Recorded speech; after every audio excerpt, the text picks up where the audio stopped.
Hello everyone, welcome back to the channel. I'm here with Necro Nicki. Thank you very much for coming to the channel, Necro Nicki. For sure. I'm glad to be back. It's been a while. Yes. So, where can people find you, first of all, on your social medias? I recommend checking out my YouTube channel and subscribing. It's called Necro Nicki. And I'm also pretty active on my Instagram as well. Excellent. And what's your Instagram account? Necro_Nicki. Excellent. All right, so today we're going to talk about what it's like being a cam model. The first question I have is, how did you get into the cam modeling industry? What's interesting about that is I was actually doing a lot of things have led me on that path. I call it the Scarlet Path. The main kind of ritual that actually got me into it was a music video that I did. And it's a music video by the band DMT, and it's called We Bring the Change. And they are, I'm not sure if they're still around, but the video had a spiritual ritual about it and of me getting possessed. You'll have to see it and listen to the lyrics to really understand it. And a contact I made on the set of making that music video was in the adult industry. And then I started getting interested in that. And then I became an adult actress for a while. And then with that, there were some tasks where I was to do camming on a certain website, and then I got comfortable with camming, and then I just really liked it. I just transitioned it from my other job. I was a waitress for a long time. I got to the point where, okay, I'm at home. I can start whenever I want. This is becoming, it's a lot of work. It's not easy right in the beginning. Maybe it can be for some people if you get lucky. It's just all the benefits started gearing towards camming, and I was just not into my other job, so then I just got full-time cam model. So That makes sense. So the next question is, was it uncomfortable at first being a cam model? no, because I really like being explicit, and it was pretty fun. I mean, it's kind of hard to say that I was not uncomfortable. I've just, like, to have my background, I've done modeling. I was a vocalist for many bands. I've done plays, improv acting, so it's hard for me to get nervous and uncomfortable in situations because I'm pretty confident and just comfortable with performing and doing various things. Like, times I get probably awkward or shy is if I has a crush on somebody, and that's when I get awkward, but that's pretty much most of the time. It's hard. It was really fun and comfortable. To be honest, it was actually just more comfortable because it was just really convenient and fun. Excellent. So have you talked to other cam models where like they're a little bit uncomfortable at first or just like really hate it or something like that, but they do it anyway? I've never heard of that before.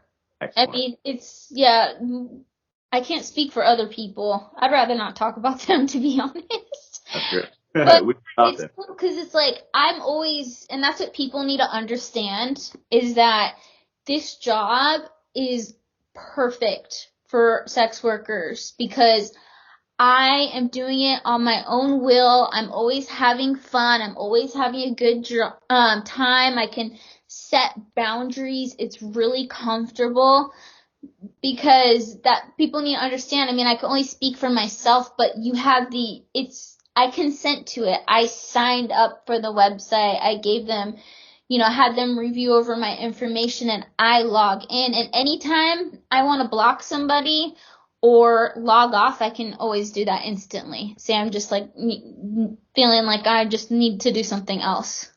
Excellent. That makes sense to me. So what do guys generally ask you to do, like you personally, I guess? I'm one of those models that's more on the explicit side. So, yeah, just really adult stuff that you can, as adult as you can get. I literally do everything that's allowed on my website that I work on. So there isn't one What's thing. that website, by the way? I don't know if I can say on here, to be honest. Okay. I can say it. just for this there, yeah, because I don't think you can promote the, like, I think you can talk about it, but I don't think you can talk about it on your YouTube channel, you know. Yeah, But so I'm we'll go. telling you. Yeah, so we'll go to the next question. Do you ever really feel aroused or enjoy it? Yeah, of course. It's all enjoyable for me. So I just feel like that's, sometimes it really just depends. Like some stuff, I don't have a fetish for everything. So sometimes people will have fetishes that I share, and then sometimes maybe that's their thing and they just get that way more. So, for example, say foot fetish is an example. I actually have a foot fetish myself, and I like foot fetish all around. So when someone's really into that, that's a cool thing. Okay. Uh, Smoke fetish. I actually have a smoke fetish. So if someone just happens to be smoking and they're on a cam and I can see them smoking, that's a plus for me to see. But I never ask anyone to do that because if someone just happens to be smoking, that's what I like. But sometimes people will ask me to smoke, and I don't smoke every day, but that's like another example of something that someone else is into that I'm into. But it's kind of just everything's fun to me. I'm just a really open person, and I don't just say that because I just want to do as much as I can. I'm bisexual. I'm literally open to like pretty much everything that is morally all right. So that's just me personally. And I love dressing up in different costumes and doing different role plays and different things like that. It's kind of the perfect job for me because I genuinely like doing a lot of the stuff. So you have a lot of tattoos. Do you like seeing yourself with like all these different designs on your body, or was it more so that you're trying to express yourself, or maybe other people like tattoos? Like what? So let's talk about your tattoos for a little bit. Do you like how you look with tattoos and everything? Yeah, and I guess that you have a point. Sometimes I don't really think about that stuff because to me, I first when I started getting a lot of tattoos, I just thought they were cool. Like, I remember one of my first boyfriends had a bunch of tattoos and he had all sleeves, and then he got me tattoos as gifts. And then I just started kind of wanting more naturally, and I do still want more. But during that, I wasn't really thinking about my image when I was around 20 or 21. I wasn't really thinking about that. But then later on, as I progressed into a model, an alternative model, that's kind of the niche I was going for, and kind of the look to set myself apart. That makes sense. And it's understandable because, I express myself through my tattoos as well. Most of my tattoos I've given myself, but yeah, it really feels like an extension of yourself. Does that make sense? Yeah, I want to get a lot more, but All right, so we'll go to the next question. Is it just a job for now? Did I already ask you this actually? I think I did. I don't think you did actually. No. Is it just a job for now, or do you think you'll be doing it for a long time? I could see myself doing it forever. As as funny as that sounds, I really like camming, and there are different types of cam models. There are some that wear clothes, so it's just all like hanging out and playing different games, a board game or whatnot. For me, I've always just been into the more explicit side of it. It's just more fun, and I guess when I've been someone who's looking on a campsite, that's why I'm looking on there. So but that's what's cool about the job is I can do whatever I want on like online as long as it's obviously following the rules. But it doesn't have to be explicit. That's just how I choose to do it, and I really like it. So it's always important for me to surround myself by friends that are really supportive too, and people that I date, because if I start dating someone, because this sometimes will happen every once in a while, like I've been camming for over 5 years now, and even before I was a cam model, I was an adult film actress, and I've had boyfriends. Like when I first got into adult filming, or being an actress. I had a boyfriend at the time and I said, hey, I want to try this out. How do you feel? And he said, yeah, go for it. That sounds awesome. So it was really supportive. And I've had a lot of different people that I've dated, even in serious relationships throughout my career. But sometimes every once in a while I'll come across a guy who is trying to like convince me to like be a stay-at-home kind of girl. And then I just say I can't do that because it's part of me and I like the independence and I actually enjoy what I do. So Yeah, that's completely understandable because you want to be more free in any relationship that you're in. And if anybody tries to confine you based on their standards for you, then it's never a pleasant experience. Does that make sense? yeah, exactly. That's when I run away. Okay, so the next question is, has it taught you more about what people are into as far as like sexual, things that they're into? Yeah, I mean, it's sometimes I get surprised, but not really because I've been doing it for so long. It's really interesting though. I will say it. One trend that I just kind of thought of that I think of is just because I've developed so many friendships on there for so long, Yeah. is most guys on there have their one thing, and there's girls on there too that tip for things. Most of my clientele are guys though, but most of the time people on there, they have a specific thing that they like and that they usually go for every single time, a specific role play, and sometimes it's different.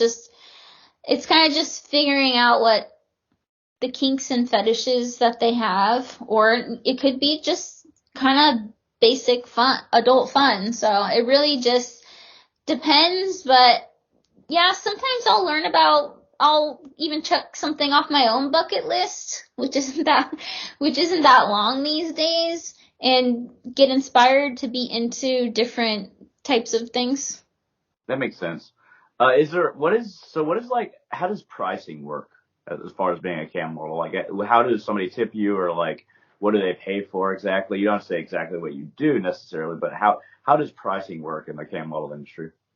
Yeah, so it's probably different per website. The website that I work on, they buy token packages and there's different prices for the token packages, and then they tip the model those tokens, and then the model can set the price for something. Okay. So there's kind of a lot of factors on which package that the person purchases and then how much the model charges. Or a lot of the times, sometimes I have a lot of really nice clients where they just want to like hang out and talk, and they'll just tip good amounts just to hang out and talk, and there's no exchange of how much. They can just start tipping you, sort of as if you were at a strip club and you just wanted to throw a bunch of fives at it, or on the, in front of a stripper and give her that money, and there was no communication on, oh, it costs this much. Like sometimes it's just a tip, and then sometimes they'll message me saying that they want something in particular. That makes sense. So just to talk to you, have you gotten a lot of people that it's not even sexual, they just want to talk? Mm-hmm. Yeah, that makes sense. Does it feel like they need a friend or something like that? Or Some people are just they just enjoy it. Yeah, so it could be just like hanging out. Like I've done that at strip clubs where I've just gotten to know people and just been a regular and tipped. So it's kind of like I can't really say what everyone's doing it for, but you know, I can't really like pinpoint something with so it that. just depends on the person, basically. Yeah. Excellent. Okay, so now we are at the point where we talk about spiritual cleansing and sigils, and we show our sigils. So you can show your sigil and kind of like what it means to you, if you would like to show that. Yeah, so earlier Hunter and I were talking about just spiritual cleansing and how this ties in. We each wanted to channel our own sigil, and how this ties in is I get a lot of energy sent my way, lustful energy, and interact with a lot of people from around the world. So that gets, believe it or not, you get attachments and things get just entwined in your aura when people are thinking about you. Even if you just post a picture on something on social media, like I always recommend cleansing your aura every day. So here's a sigil that I created for cleansing the aura and protecting it. And to me, at first when I was thinking about it, I just thought of it to be like a moon with spikes on it with vibrations coming off of it. Kind of like when sometimes people draw a sun with the circle and the spikes around it, just the beams of the light coming off. That was kind of my first intention, but I don't always have a picture or a symbol or image. Sometimes when I channel something, it can just be weird squiggly lines in a certain way. But I thought that was interesting because then after it looked like a dragon type fish to me with dragon scales and fish like. So sigils are really good for just having that symbol around, and you can program it to constantly be cleansing and protecting your energy. But mainly when I do a cleansing, I love this crystal bowl that I have here. It's actually made from crystal quartz, and it's in the tone for the heart chakra, they say. I have the same one, yes. Yeah, when I do this in my place, and I would notice such a big difference if I do it on the daily, which I need to start doing that more on the daily. I feel a lot happier. I feel in my own power, and most of the time I am happy and I am feel like powerful and empowered. But it's just once you start doing it more often, it's a big difference. And when I talk with a lot of people online and have an online presence with multiple different things, it's just I highly recommend cleansing your aura every day. Excellent, yes. So I'll briefly explain mine. We have the runes. The R is Rado, and the B is Verkana. So these two together usually represent healing and growth, and I've actually written them in Dragon's Blood ink, which is very powerful ink. I usually cast like runes like this by burning them or keeping them as kind of a talisman. But that's the rune that I've made specifically for what I've been going through recently. I've been using this rune word, this combination for a while recently. So I guess the last thing I would ask is ASMR, which I don't know a whole lot about, but I will say that how do you have to get into a certain level of consciousness or focus yourself in order to make ASMR projects come out on your YouTube channel? Is it something that you're naturally attracted to? And what are kind of like the responses that you get from your fan base? Yeah. So did the sigil you channeled, that's one you channeled recently, but do you use that for cleansing and protection too? I've used it quite a bit in the past, but I haven't returned to it until recently now. So I've enameled a piece. Hold on one sec. Let me grab that.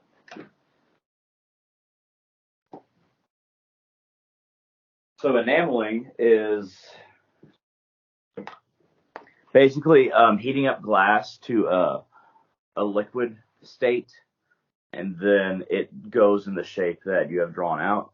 So this is that. This was originally copper, then I designed it with the powdered glass, and then I put it in a kiln and made this as an altarpiece, which I can actually do fairly easily for anybody who's interested and who pay a little bit, obviously. But yeah, it's a. I've felt the need to heal recently. It seems like for a while, my spiritual path has been very chaotic and has been breaking me, but not necessarily in a bad way. But now it's time to heal. So Yeah. that's why I'm using that specific rune word.